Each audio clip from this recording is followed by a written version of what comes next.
உங்க குழந்தைங்க எல்லாருக்குமே இலக்கு நிர்ணயிக்கிறதுக்கு நீங்க என்ன பண்ணணும்னா உதவணும். இன்னைக்கு தேதிக்கு உங்க குழந்தை என்ன ஆகணும்னு கேட்டாங்க அப்படின்னா எல்லாரும் சொல்ற விஷயம் என்னது? டாக்டர் ஆகணும், இன்ஜினியர் ஆகணும், கலெக்டர் ஆகணும், வக்கீல் ஆகணும், ஐயா மாதிரி ஜட்ஜ் ஆகணும். ஒரு சிலர் இன்னும் கொஞ்சம் ஸ்பெஷலா போய் என்ன பண்ணுவீங்க, சயின்டிஸ்ட் ஆகணும், இல்ல தொழிலதிபர் ஆகணும் அப்படின்னு சில விஷயங்களை சொல்லுவோம். ஏன் அப்படின்னு கேட்டோம்னா அது கடைசியில் எங்க போய் நிற்கும்? பணம் சம்பாதிக்கிறதுல கொண்டு போய் நிப்பாட்டிடுவோம். ஓகேங்களா?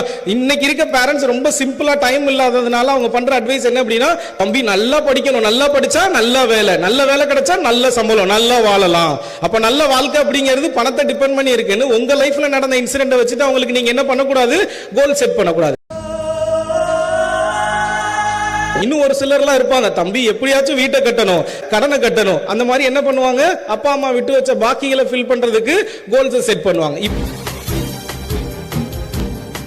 சோ நீங்க பண்ண வேண்டியது என்னன்னா, உங்க குழந்தைகளுடைய தேவை என்னங்கறத அவங்கள உணர வைக்கணும்.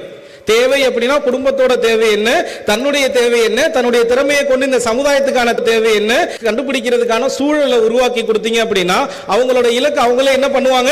நிர்ணயிச்சுக்குவாங்க. நானா இருக்கட்டும், கரஸ்பாண்டா இருக்கட்டும், நீங்களா இருக்கட்டும், இந்த கேமராமேனா இருக்கட்டும், இங்க இருக்கிற யாரா இருந்தாலும் சரி, தன்னுடைய தேவையை உணராத வரைக்கும் அவங்க செய்யற எல்லாமே என்னது? தேவையில்லாததுதான். சோ நீங்க ஒரு பேரண்டா உங்க குழந்தைக்கு நல்லது செய்யணும்னு நினைச்சீங்கன்னா அவங்களோட தேவையை தீர்மானிக்கிறதுக்கான சூழலை உருவாக்கி கொடுங்க. தேவையை தீர்மானிக்கிறதுக்கான கேள்விகளை அவங்க கிட்ட கேளுங்க.